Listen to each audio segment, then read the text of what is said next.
that those people don't exist. I realize they exist. They should be buried underneath the prison, okay?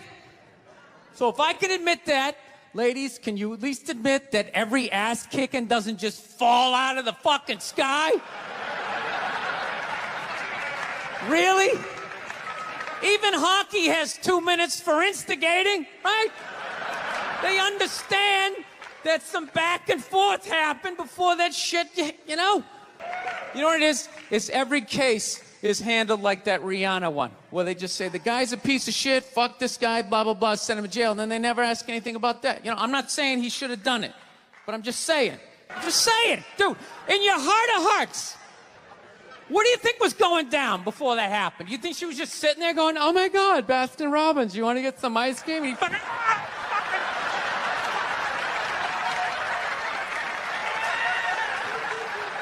You know? Or do you think maybe they were having some epic end of the relationship fight and some crazy shit was being said?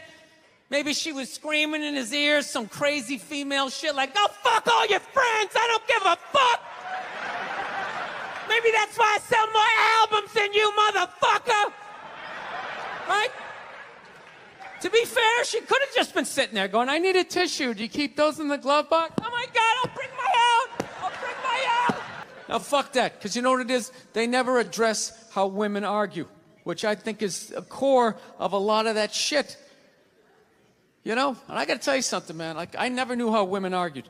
But after 20 years of losing every significant battle in a relationship, I finally figured out how they argued.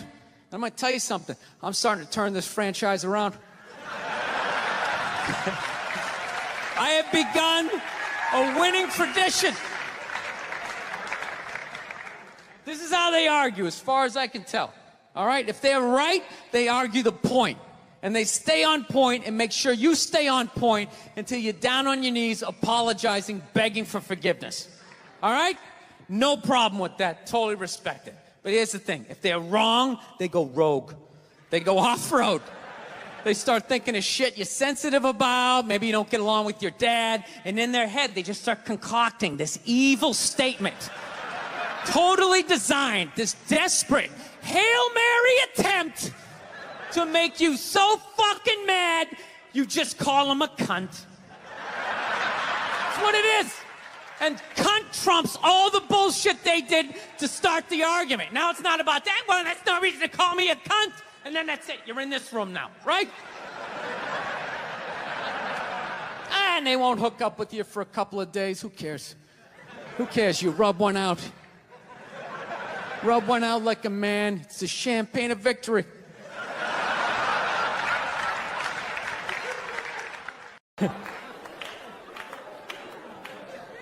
Actually, I got a couple of friends of African persuasion. And I got to get rid of them, man. I got to admit to you. I'm finding I'm spending too much money on clothes hanging out with them. Because I got to, like, fucking try to keep up with their wardrobe. It's like every time they go out, they got all brand new shit on. All brand new shit. So when I show up with my white version of brand new, which is, you know, I ironed the shit, right? I ironed it, right? It's new. They just start trashing me. I can't keep up with them, man. They got like fucking 58 pairs of sneakers. Ever notice that shit? Like every color fucking Timberland. And I don't give a shit what fucked up color their shirt is. They got a pair of shoes to match it and a hat. It's like a rule or something. They're the worst. Even when you wear some new shit, there's like some sort of rule that you gotta like space out the amount of time within which like that you wear it. Because God forbid you wear the same shirt within a 10-day period, one of them's gonna notice.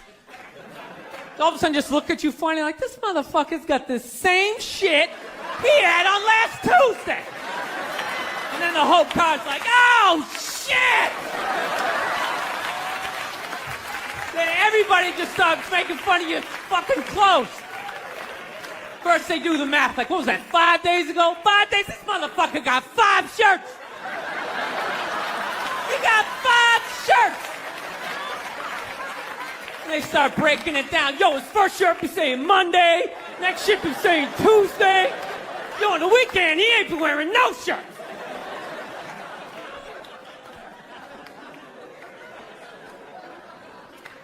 I'll tell you, it's actually funny. You know what? That's actually how I judge black guys now. When I first came to the city, like, all black people scared me. No, I was like the typical white dude from like the suburbs, you know what I mean? Had no frame of reference, you know? So my only frame of reference with black people was like, remember those early 90s gangster rap videos? Throw the fucking LA riots in there, man. It was fucking horrible PR. I'm watching the videos, so he's got a nice car, he's got all the women, and he's still fucking mad. These black dudes are never happy. But after 10 years of living in this city, this is how I narrow it down. Whether a black dude scares me or not. Black dudes with dirty sneakers scare the fucking shit out of me. No. I figured out in my head, because I know from hanging out with them, that's the last shit that they're gonna let go. The immediate shit that they have on. So I think, you know, if his sneakers are fucked up, that means his life is fucked up. Every time he leaves his building, the whole neighborhood, oh, shit! Everyone starts making fun of him. He's on the train in a bad mood. I kind of have this howdy-doody, kind of mug-me kind of face. I'm not saying something's gonna happen. I'm just saying, I'm paying attention. So I've been seeing this girl recently, this black girl, right? She lives up in Harlem, you know, gone out like 3-4 times, you know. First time we hung out in like the Village area in New York, you know, which is sort of like a racially mixed area. So shit was cool, you know what I mean? Second time we hung out was more like Midtown, you know. Then the third time, she called me at like 3:30 in the morning, and she wanted me to come up to her apartment, right? So it's 3:30 in the morning, she lives in Harlem, I look how I look, so it's a fucking situation.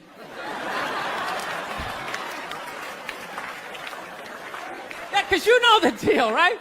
Basically, a white dude feels comfortable up to about like 98th, 99th Street, you know what I'm saying? The second the streets start getting into like triple digits, like 100, 101st Street, start getting like a little asthma, like, oh, fuck, it's starting to get a little high up here.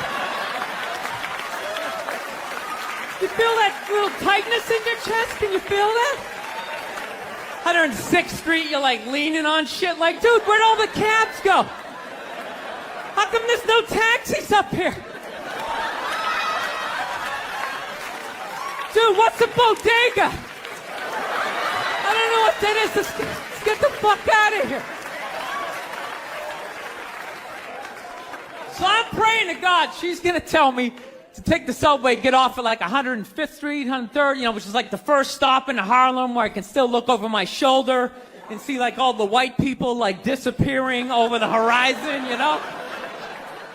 But she goes, no, man, you want to get on the Uptown 2-3 train, you want to get off at 125th Street. I'm like, God, fuck, 125th Street. Jesus Christ, that's like right in the middle of everything. I'm gonna be surrounded on all four sides. I can't fucking do this.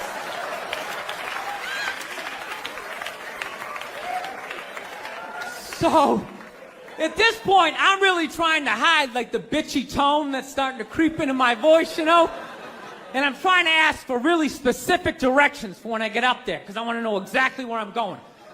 So she starts naming the streets I have to go down, and every other street up there is named after like a black leader, you know? She's like, make a left on Adam Clayton, take a right on Frederick Douglass. I'm like, God, fuck, Adam Clayton. Yo, dude, go on the internet, look up Adam Clayton. Did he kill a bunch of white people during the slave revolt? Dude, I ain't going up there till I know what Adam Clayton said. Fuck this shit. So at this point, I'm really having a battle with myself. Because I'm thinking I can't do this, right? I'm like, I can't do this, but my dick's going, no, come on, man, we can do this, all right? Just relax. Pull yourself together and get on the goddamn train, right? So as always, I listen to my dick. Oh yeah, I get on the train. By the time I get up there, it's like 5 or 4 in the morning, right? I'm staying on like Malcolm X and like Danny Glover or some shit, right? I don't even know where the hell I'm at. When I see the street, I want to go up. I want to go up St. Nick. I can literally see her apartment building, but there's like 5 or 6 black dudes standing right on the corner, right where I want to walk by. So I'm like, fuck! I felt like I was on like some reality show at that point, like some sort of like white guy survivor. It was ridiculous. So I'm thinking, I gotta walk right by these guys, right? You know what's funny? I think that they were actually more surprised to see me than I was scared, you know? And I was really, really scared, you know, but I'm also really, really white, you know? Like shockingly Caucasian. You know what I mean? Like if you're not ready for me, I can like surprise you. No, especially if you live up there. You've probably seen a white person for hours, possibly days. So when I show up, it's almost like magical, like a leprechaun came out of nowhere, you know? Felt like I should have like a little pot of gold, like a rainbow behind me. Top of the morning to you, latte. Kind of dance my way past them.